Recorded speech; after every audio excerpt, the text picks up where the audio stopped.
This is usually the music therapy is often the most vibrant group that we have for this program. I realize that we'll probably be violating some library rules by making too much noise. So anyone who has not signed in, please do so. If you can't find a name tag over on the desk there, it's because we don't have a green form from you. So the green forms are over on the sign-in table. And then next time around, you will have a name tag. Next month, I will be boring you to death with everything you wanted to know, didn't want to know about Parkinson's disease, and were afraid to ask. And be sure to come with your questions, because I probably won't cover everything. It won't be enough time, but I'll try to answer any questions or concerns that you have about the disease. And caregivers can ask questions as well. No problem there. December 13th is a Wednesday. That is going to be our holiday luncheon at Nolan's Restaurant. You'll be getting notification and an email. At some point or other in the month of November, we will be asking you to sign up and select a menu item, which we'll email out to you what the menu items are. It will be from noon until 2. Nolan's, it's going to be a sit-down meal, so you don't have to worry about standing in a buffet line. And we hope to see you there and try to celebrate the holidays as best we can. Trish. Okay, just to say, the next meeting in November is the Wednesday after Thanksgiving. Okay, not before that, it's the last Wednesday. Okay, real quick, not my usual announcements. The scholarship form, the general scholarship form, they're over here. You can download it from the website or grab one here. I've talked about that ad nauseum, and that's mostly for assistive devices, and a lot of them are listed there. It's not limited to that. The John Paul Memorial Respite Scholarship Program are $100 scholarships for respite for you and your loved one with Parkinson's, so caregivers, you're eligible. That form is also over here, or you can download it from the website. So take advantage of that. That's 2 things. Best thing since sliced bread. Our daughter found it. It's a Tommy Hilfiger men's shirt. They have them for ladies. Magnets. Magnets. It has 2 buttons on the top, so you need to do that. Slip it over your head. And look at this. Magnets. Magnets. And as Stu mentioned, you might not get through the airport. Never thought of it. But, okay, the buttons were all attached. I was going to sew them myself, and then she found that. All sorts of, I can't do this. I'm a lady. And that, it just... Well, when you get to an age, even without Parkinson's, Right. you have a hard Come on, time look at it. getting those buttons in the... It just connects in the all correct slots. automatically, so that's real cool. Okay, real quick, especially in the caregivers group that we have the breakout session, we talk about tracking, and we talk about non-compliance with meds. Not you. Of course not. Yeah, I know. So, my daughter found a planner, and I've taken over his administration of his medications. So she found a real neat planner. This is my code on one page, and this is my tracker right here. So it's all coded for the over-the-counter, the various levodopa, the other prescriptions he's on. I'm timing it for when he takes it, so I can time 5 hours or 6 hours, and he doesn't miss a dose. Except for one time, there's an X. X means miss. So anyway, this is how I'm tracking it, and it makes a world of difference. And I've been tracking for 12 days now, something like that, 12, 13 days. It makes a world of difference when you get your meds in you at the right time and don't skip. So it took about 4 or 5 days before I noticed a difference. So if you want to take a peek at that, I like doing that and helps him out. The one thing she sent me along with the shirt yesterday, our daughter, is I wanted to start tracking his blood pressure and his mood and falling and whatnot. She found another planner. So we just got this yesterday, and it's the weekday, you put the date, energy level, total water intake, which we both have an issue with, total hours slept. We have a sleep number bed, so that tracks his sleep habits, how many times he wakes up, how many times he shifts, when he goes to bed, the time he wakes up. So, but I want to have this in the planner for the neurologist and the primary care physician. So if anybody's interested, please take a peek at these two little things. That's all. Your daughter is a gem. Isn't she something? Well, I just mentioned it, and all of a sudden, well, she sent Halloween candy with it. Where did she find those? Yeah. Where did she find those? It's a website. Huh? It's a website, and I think I have the card in here. And it's in here someplace. I'll have to look. We can look in a little bit. All right, but it's a good one. It's a good one. Maybe we could have Gail send out a note to everyone with the website. Yeah, anybody would be interested in something Yeah. like that. If you take over the meds, it doesn't have to be your loved one. They can do it too, but I mean, we've seen a lot of misses. Since I beat everyone up on journaling, what a nice way Yes, to have it. yes, yes. Very easy, very simple. So there's two things you can take a peek at, and the shirt. So without further ado, we have Jennifer Phillips and Vanessa Waters from Hochstein School to show us what music can do for us. And I would stress that there are a number of excellent studies that have been done on patients with Parkinson's and how music therapy and dance therapy can improve your ability to get around and do things. So without further ado. Thank you so much, Stu, and thanks. Hi, everybody. Sorry for the microphone issues earlier. Can you all hear me okay? Can I do this? Great. All right. I'm Jennifer Phillips. I'm the Expressive Arts Director at the Hochstein School. I'm also a music therapist and I'm especially trained in neurologic music therapy. And I specifically work in rehab and in neurodegenerative diseases. So this is my area of expertise. I've been doing this for about 15 years now.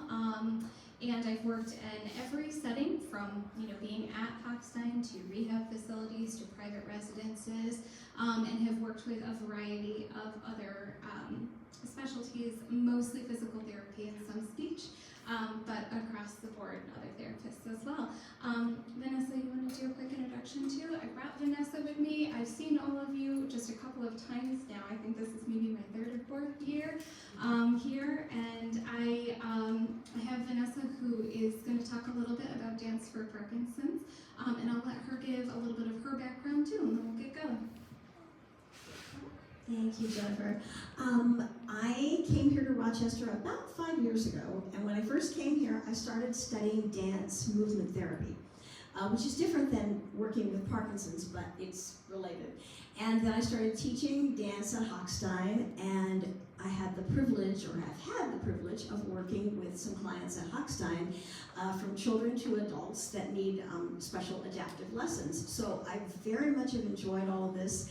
I took a wonderful class this past summer on dance for PD, offered by the Martin Morris Foundation, and so I'll tell you a little more about that later, but I'm very, very thrilled to be here today, so thank you for having me. All right, thanks so much. So, here's what I'm going to do. I forgot to mention, this is interactive. I might have said that, but just in case I didn't, it is. I always tell people when we first get started, please, participate at your own comfort level. I do not want to put anyone on the spot. And I have so many folks be like, I can't sing. And I'm like, that's okay. I'm not judging. Everybody, first of all, I truly believe everybody can sing. And second, I promise I won't listen if you think you can't sing, okay? I would love to get some rhythm, movement, all of that going right off the bat before we do all of the talking stuff. So, today I brought with me a couple of different instruments. We have bongos here. We have one tiny hand drum, looks like this. Another one. Don't let this deceive you. It makes a very loud sound for being as small as it is. It's kind of like me. Maybe that's why I like it. And also, we have a woodblock, which you can play a couple of different ways. An entire basket here of rhythm sticks. So, as I get myself all guitared up and all of that, please feel free to come up and get an instrument, or we will also be around to pass a couple of out to people. So if you'd like one of the ones that's up here, you can grab that. And then Stu, if you can, yep, definitely. And I'm actually going to put these back over as well. This is the only instrument that once you take it, it's yours. And the care partners are not allowed to whop their spouse with the rhythm sticks. Use a kazoo, that One is rhythm. yours to keep, so feel free. Yeah.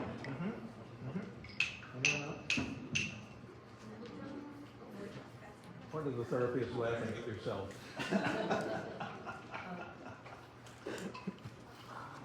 Anyone else rhythm stick? Played these for years. Yeah. Till we got arthritis in his hand, so we'll see how that works today.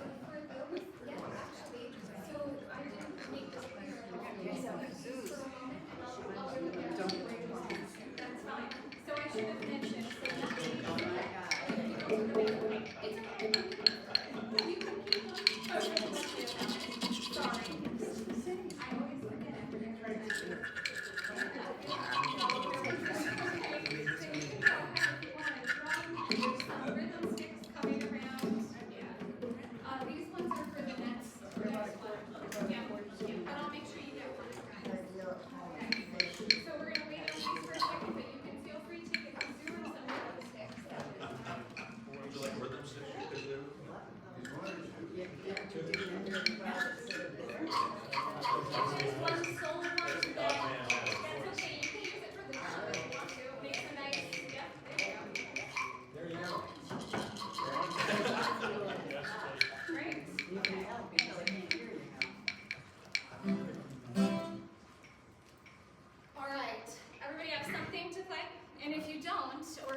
That's okay too.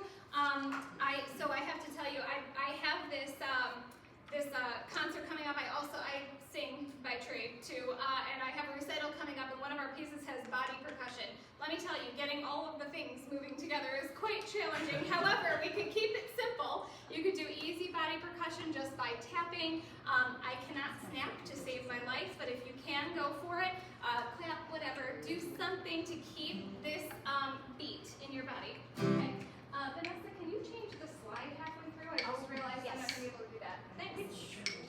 So it's the right button, the right like arrow thingy. Yeah. All right. So we're just going to keep this beat. As soon as you feel something you can keep, yep. Beautiful.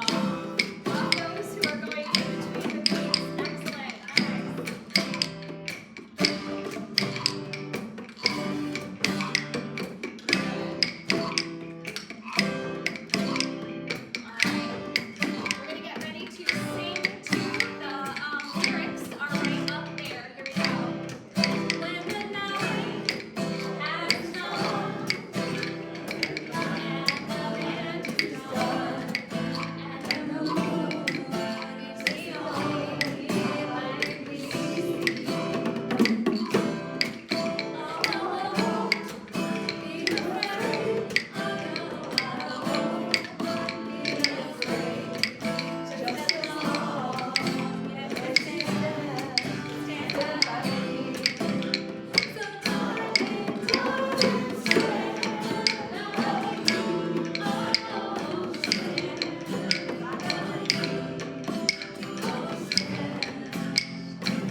I always forget to say this every single time, the colored boom whackers are for this next one. So when we're talking about the role of rhythm, of music, of that predictable pattern, right? Even if you don't know this song, which first of all, how many people know this song?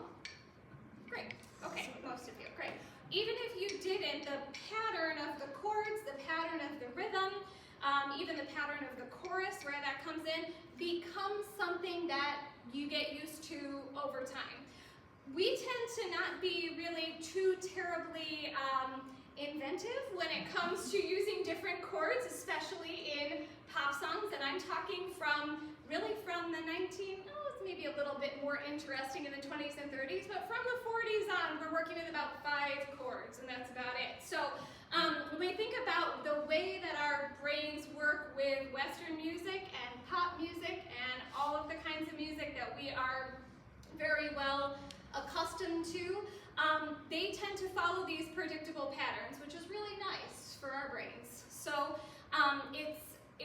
I'm glad that we did this just with rhythm instruments first. We're going to get a little bit more inventive with it. I'm going to pass out a couple of these instruments right here. So these lovely things are called boom whackers. I always tell people the way that you make a sound with them, you can tap them. This is a D. Bum, bum, bum. So you'll hear that they're all pitched, which is why it wouldn't have worked for the last song, which was in C. It would have sounded really kind of funky if we went with that. So anyway, so these are boom whackers. You can hit them on your hand, knee, chair, which makes a little bit louder sound, but not the person next to you, okay? So I'm gonna give these out to whoever. If you would like a boom whacker, I have 4 of each color. They have to go in certain orders or else I'll get confused. But please do raise your hand if you are comfortable trying one of these guys. Let's see. Thank you. Thank you, thank you. Okay, I've got these. Okay. Anyone over here? Excellent. Purple. Here we go. Oops. Thank you. Purple. Here we go. Anyone? Yeah? You take one too? Great. Any other purple people? Yes. Thank you. One more purple person? Okay, all the way back. Great. I know. There you go. Yep. Greens. This is my green section. Anybody? Okay. Excellent. Thank you. Thank you. Thank you. There you go. Thanks. Whoa. There you go. Anyone? Thank you. Great. And orange people. Anybody? Yes. Thank you, Tricia. Great. Excellent. Great. Okay. Anyone else here-ish? No? No orange? Great. All right, so here we go. I have the same things that you have, only mine are bells. Okay? Actually, you know what, Vanessa, I'm going to switch with you in a second. I'll have you actually come over and do these instead, all right? But basically, what we're going to do now is add a little bit of melody. So our rhythm is going to be probably about this fast.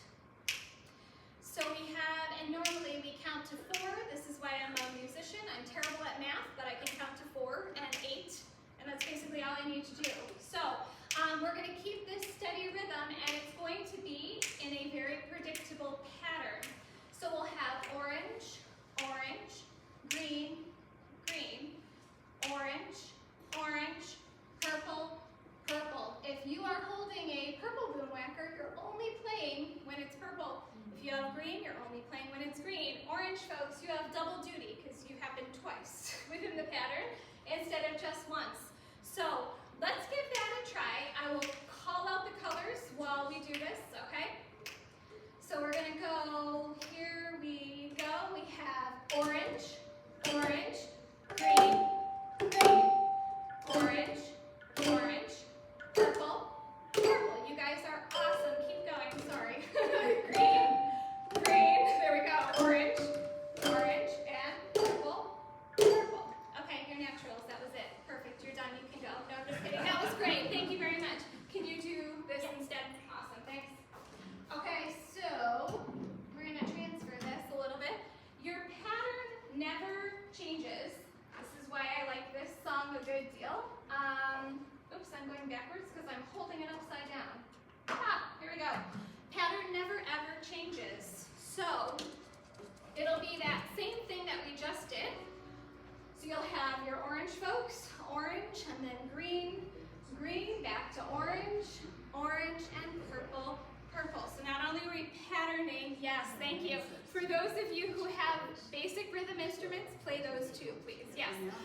Thank you for asking. So not only are we patterning with the different colors, I'm also asking that you sing if you feel so inclined. And for my folks who are holding non-pitched rhythm instruments, I'd like you to play too, okay?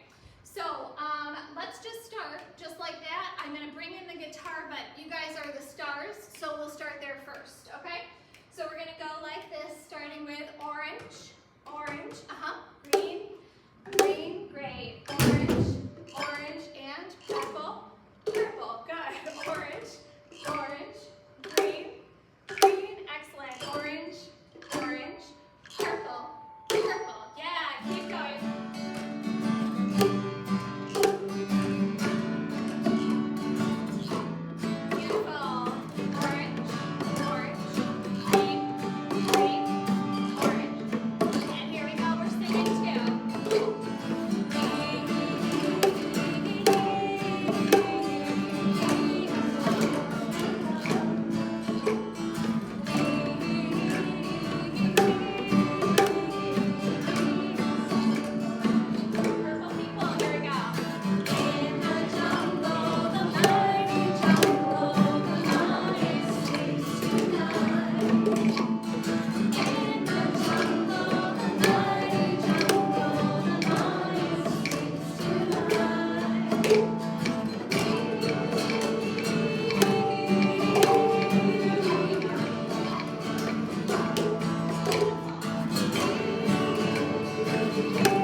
So there is, this one chord progression, there is this one pattern, and once you get moving with it, it gets a little bit easier to figure out where your part comes in, right? For the ones that have the same 4 chords, but they all change orders, it's a little bit different. So I tend to use this one. Another great example is Silver Bells, Feliz Navidad, always exactly the same.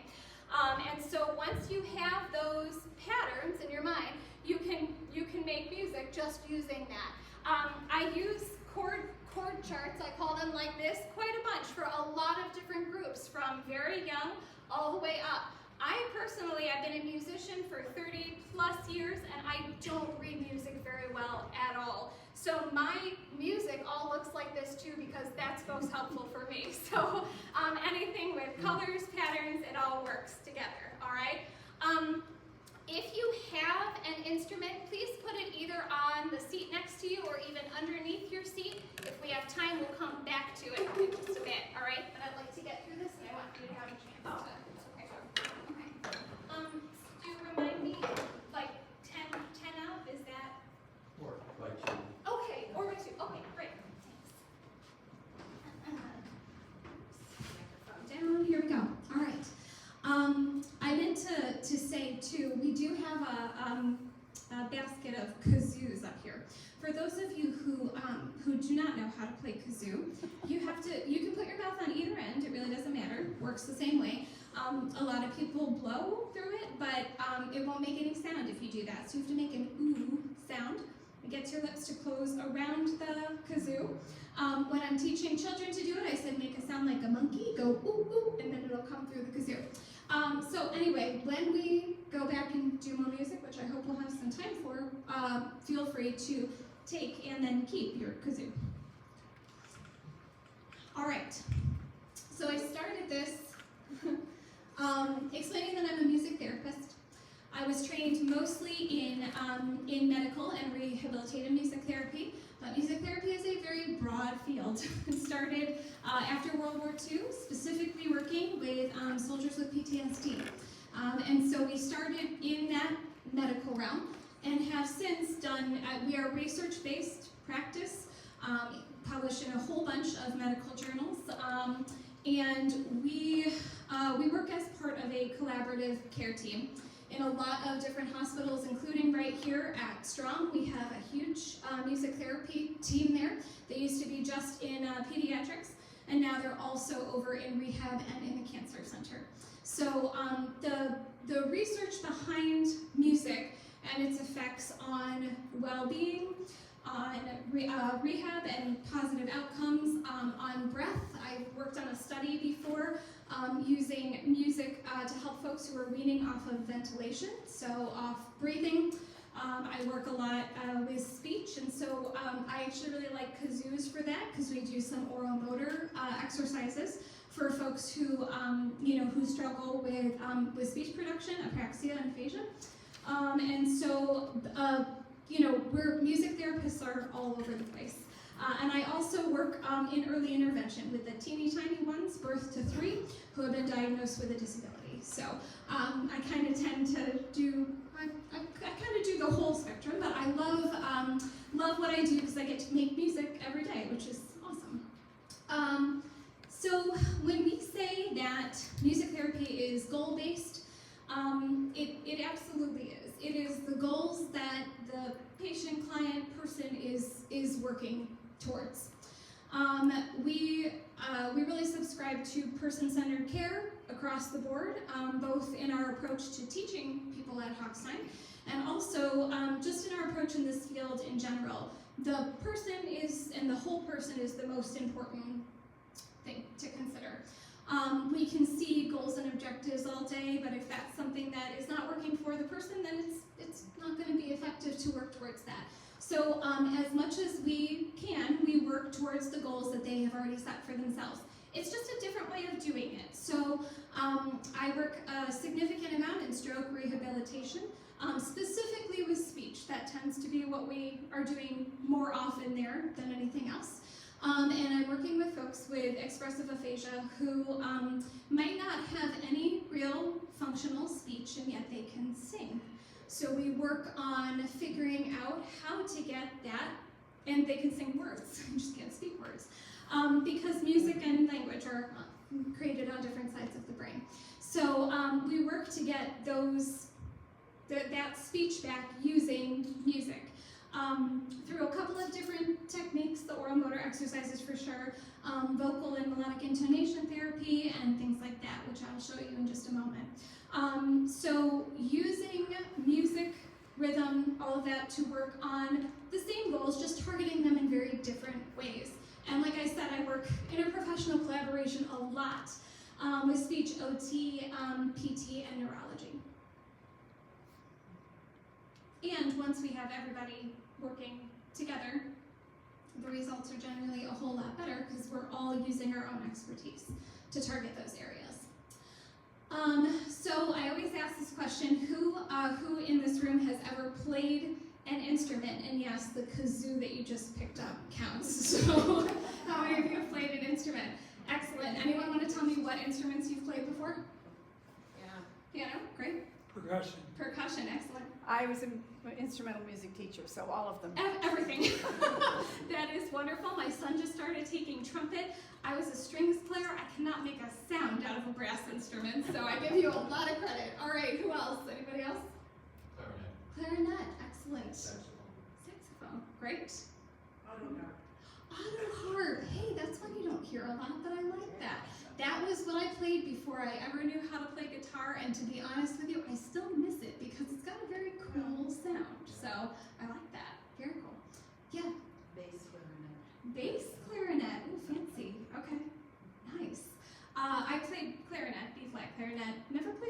clarinet. They're longer? Yes? Okay, great. Octave lower. What? An octave lower. An octave lower, that's what I thought. Okay, good. Excellent. So yeah, so we have quite a few of you, at least in here, who were band, any orchestra, anybody strings players?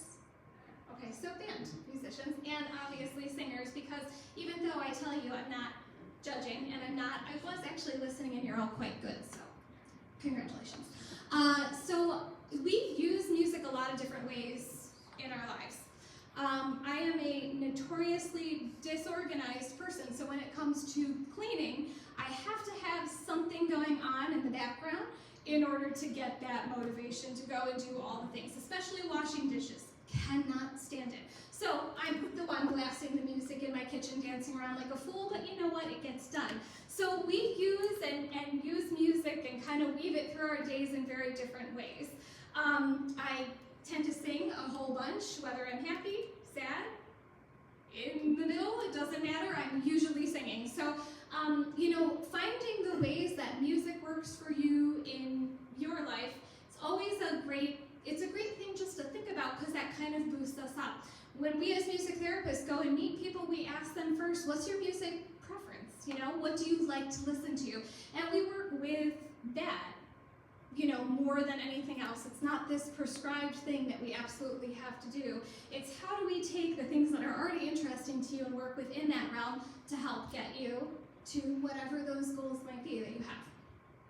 Our brains are rooted in Western music. I'm not going to play this video for you today, unfortunately, because we won't have time. But it just goes, I've sent the link out before, and I will send it again in case any of you would like that in your email to be YouTube savvy. It is a TED Talk by Bobby McFerrin, the one that did Don't Worry, Be Happy, talking all about and demonstrating the what our brains do to complete the pentatonic scale. So he kind of starts the scale and works with I think there were like 1,500 people in this huge auditorium.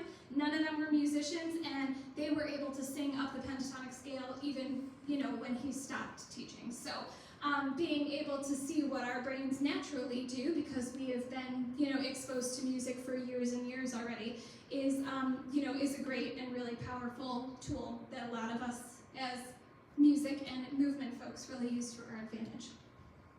Okay, I'm going to go over this quickly so as not to be too wordy, but the sound-brain connection is huge. When you hear a rhythm, specifically, it is hard for many folks not to be right immediately entrained to that rhythm. I will never forget, I was walking down the aisle at my wedding and I couldn't not walk on the beat. You know, I'm like, we're going through this rehearsal and I feel like I'm going, you know, because it was just, you really, you know, they're like, pick up the pace, and I'm like, this is what the bridal march sounds like, and this is how I must march down the aisle. So when you hear that, it's very natural to want to follow that with your body. We use a lot of rhythm as music therapists to get folks out of a freeze state, to be able to use that rhythm as the impetus for getting to that next step, whatever that might be. Sometimes it's a countdown into, you know, a step. Sometimes it's a metronome going on in the background, where if you miss one count, you come in right on the next one. And using that, you know, that multi-sensory, multi-sensory input, I guess is the best way to say it, to, you know, to have the best outcome possible. I work a lot in gait training usually with the use of a metronome and under the care of a PT. And we do, you know, specific, you know, gait at specific beats per minute is the word I was looking for, specific beats per minute, you know, based on what the person needs. And we work on that together in conjunction. So sometimes it is just that moving forward. Sometimes it's also keeping the beat on your body. So you've already started a little bit of that with the rhythm instruments that you had. And just getting that rhythm entrained into what you're doing. Singing and speaking, I talked a little bit about this. They originate in different parts of the brain. So we use, and there's this cool phenomenon called neuroplasticity. where one side of your brain can start taking over some of the functions of the side that has been damaged or has been hurt or has less function. And so we see this a lot in rehabilitation, that people can not speak, but they can sing happy birthday, something that's very, common, that has been around forever, and that they're really, really familiar with. So we use those, we use that to our advantage. I worked with a gentleman for about 8 years, and he went from having no functional speech to he had a speech device and decided that that was not for him, and we used a combination of melodic intonation therapy and sign language as a cue as well, so that visual cue plus the musical cue, to get all of those basic pieces of information out there for him. He could say what his name was, how old he was, how long it had been since he had a stroke, the fact that he had aphasia, where he lived, what he wanted for dinner, and his favorite thing in the world was coffee. And so that was our very first phrase, is I want coffee. So instead of saying, of saying I want coffee, my first, the first step was just I want, just a fifth down for those of you who are musicians, I want, and we would use that for everything. That would start every I want phrase with that same interval. I want, and then you go, coffee, like that. I want coffee, and then it would be I want this, I want that, I want whatever those things are. So, but it took us, this is not a quick process. It took us a bit to get through the I want phase, and then you could plug in a lot of different words using different melodies. So it depends, but once you get that, once you get that part ingrained, then we work towards how else are you going to use it functionally. The idea is that the music goes away. So it starts with, I want coffee, and it ends with, I want coffee. And then, or I guess when we phase out the music, and then it's, I want coffee. So you get rid of the rhythm last. But the idea is that you sing first, you speak second. And that they go, within each other. Okay, so one thing that I love to use with groups, and again, being mindful of time, if we have time, we'll come back to it, is the freedom of improvisation. I was trained in jazz, first and foremost, before I was ever trained in classical, and so improv is like second nature to me. But for those people who are, like the written notes on the page, it can be a little nerve-wracking, but I like it because it facilitates authentic communication. I do a lot of improv songs, and even with some of my memory care groups, I work with elders with Alzheimer's and dementia, and that some of the things that they come up with and the creativity that they have for these songs, and we all leave, in stitches because they're always so funny. So, being able to, to use that creativity, that improv, that music, and, self-generated ideas to be able to contribute to a greater, song or whatever that might be, is something that is also just a really powerful tool, and something that you can do too with friends, with loved ones, with, anybody, just for fun. So my kids and I like to make up silly songs quite a bit, so it seems a little, I don't know, seems like something you would do with kids, but I think I have more fun than they do, so. All right, I'm gonna leave this up here just for a moment, just so that you can take a look at it, and then I will turn this over to Vanessa, who's gonna do a little bit of movement with us today. So I will fully admit I am not a dancer. I leave this to her. I was born with not only 2 but 5 left feet, so my rhythm is not fantastic. So I always love watching Vanessa work because she always makes me feel like, oh, I actually can. I can do this. I have rhythm, which is awesome. So I just wanted to say too that I've talked a lot about music as being more like the clinical practice of, and how we would, or how we do weave music into rehab, but also it's a phenomenal mood booster in and of itself. So you can use music for a a bunch of different things. There is something that I might have alluded to, but didn't actually use the word of the ISO principle or entrainment, where you can actually get heart rate to be at the same beats per minute as the music that you're listening to. And so being able to use it to help calm, to help that stress reduction, or like me, to boost you up, get you cleaning, or whatever it might be. But figuring out ways to use that within your own life is just a really great and kind of, I don't know, empowering and enriching thing to do. So I'm going to leave these up for a moment and turn this over to Vanessa, and we're going to do some dancing. Thank you, Jennifer. Actually, this is good for her to leave this up because really you could say that dance does almost the same thing with everything up here. And that's a reason that dance is so therapeutic. I'm going to come over this direction with this because we can do, I'll kind of go through an exercise or two quickly that might be included in a typical class for people with Parkinson's.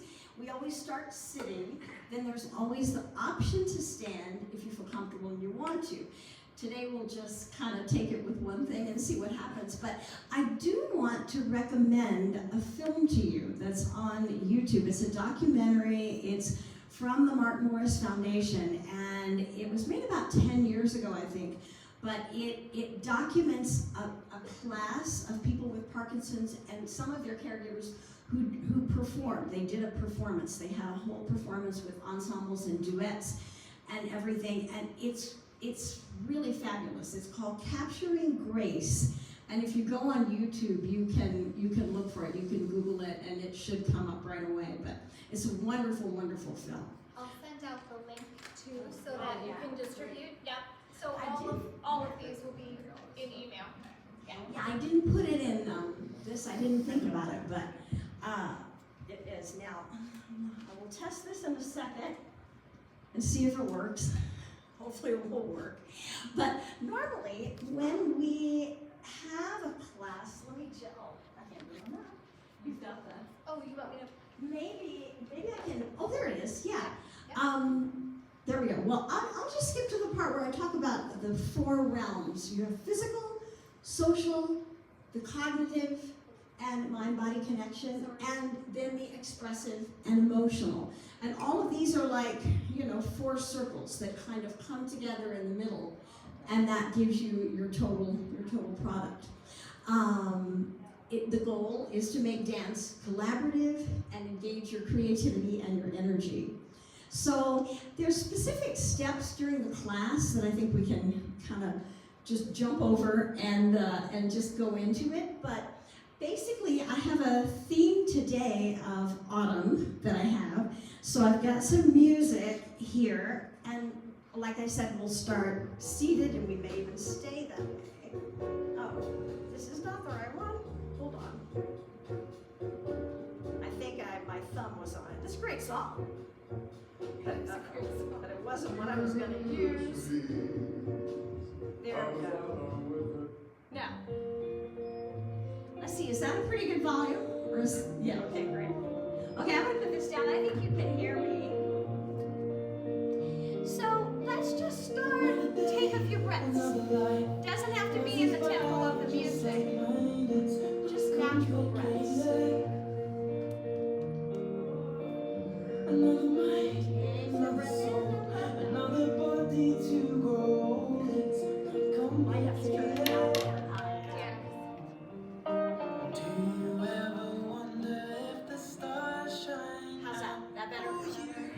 Fall If it gets too loud, just tell me to sing. autumnly. Now let's take a breath and just reach out. Close your eyes. I like to think of reaching out to the universe. Your Yeah. mind's away. You've got that whole world around you. As you take the breaths in and out.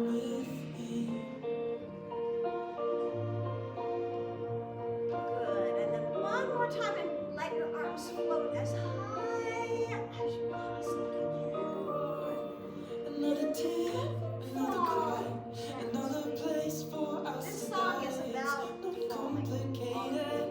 Actually.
shine. What you do with them, I don't know. You can rub them in your hands. What else could you do? Throw them up? Yeah, you can do that. Exactly. Maybe you make a pile in the middle, and you can crush them. Yeah. And then try the other leg and foot. The purpose is we like to warm up all the body parts as much as possible before we start moving more dramatically, I guess. Yeah. 747, stay out. Crush like you're gonna scrunch them up for mulch, I guess. Now, let's go into one really quickly with just a little more rhythm. So I'm gonna skip to the next one. Here. So, tell me what you think would be some good fall activities. Maybe outdoors? So what would you, just throw it out there. Hair ride, that's a good one. Maybe take a hike. Yeah, all kinds of things that are fun to do when it's not so hot outside and the weather's still good. So if you're riding in a hayride, just imagine what it's going to be like in your body. You might be bouncing a little. 1, 2, 3, 4, 5, 6, 7, 8. Good. Maybe you're twisting a little bit, trying to keep your balance as you ride. Good. Now, maybe if we get off the hayride and we walk down the road, or jog down the road, you're going to propel forward with those feet. Good. And maybe you see someone you like to talk to that's that direction. So you go this way. These are great chairs for this activity, by the way. And then back to the middle, and maybe there's somebody over there.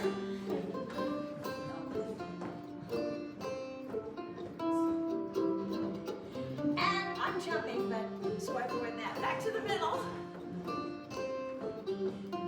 And we can always clap. This music makes me think of what kind of dancing would you say? Maybe square dancing, or there's also contra dancing, but this makes me think of square dancing.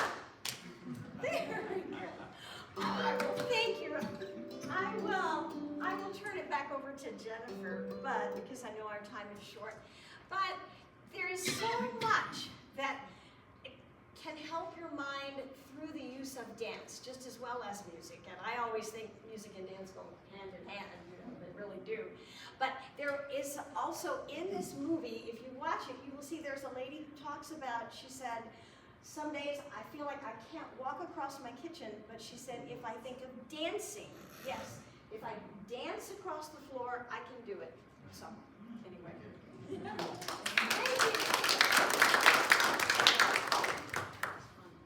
Yes, thank you so much, Vanessa. That's great. We'll send this out afterward as well, so that in the email. So generally, generally we do this first. I'll send everything. Have already sent everything to Pat and Alexis here at the library, and so you'll have all this in your email. And I'll also include the link to the movie that Vanessa was talking about. Okay. Do you want to go through this at all, Vanessa, or do you want? Okay. Yeah. All right. So it's just how a class is structured, by the way. Okay. And then I would love to open just the last 3 to 5 minutes for any questions, either for Vanessa or me, about. I know this is like a crash course in music and movement, but any thoughts, suggestions, questions that came up as we were chatting? When I was chaplain in the hospital and nursing home, Sunday morning services in the nursing home, the group would come out from the Alzheimer's unit and sit together. they all could sing all the old hymns Yeah. Yeah. without missing a beat. Yes. Yeah, it's really absolutely incredible. Musical memory is huge. So by the time we are 20 weeks gestation, our sense of hearing is fully formed. So we are, subjected to music, to outside noise before we are even born.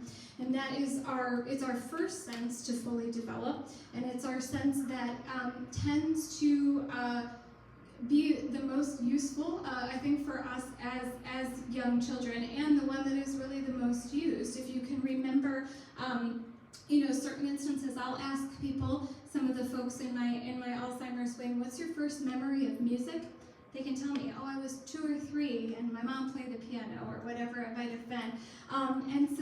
Even my own first musical memory, I was probably about 3, trying to play Mary Had a Little Lamb on the piano. Don't know how it actually sounded, but I thought it was great. It's really incredible that some folks who don't any longer remember family members' names could sing every single word of the Andrew Sisters song. So Tony did it with Baby Donna. unbelievable, right? Yes, I just listened to that whole album literally yesterday. My daughter is actually, she liked Tony Bennett. She's only 10. She liked Tony Bennett before she liked Lady Gaga. And recently, I guess her teacher at school had played that album, and she was like, Mom, you have to hear this. It's incredible. And I was like, oh, girl, I know. I love this album. And so we listened to the whole thing, but you're absolutely right. The concert that they did together just a few years ago, absolutely incredible before he passed. Yeah. Yeah, absolutely wonderful. Both of them vocal powerhouses, too. They were just really great. Yeah. Anything else? Any other questions? All right. Thank you so much, as always, for having us. Please do take a kazoo, okay? Even if you can,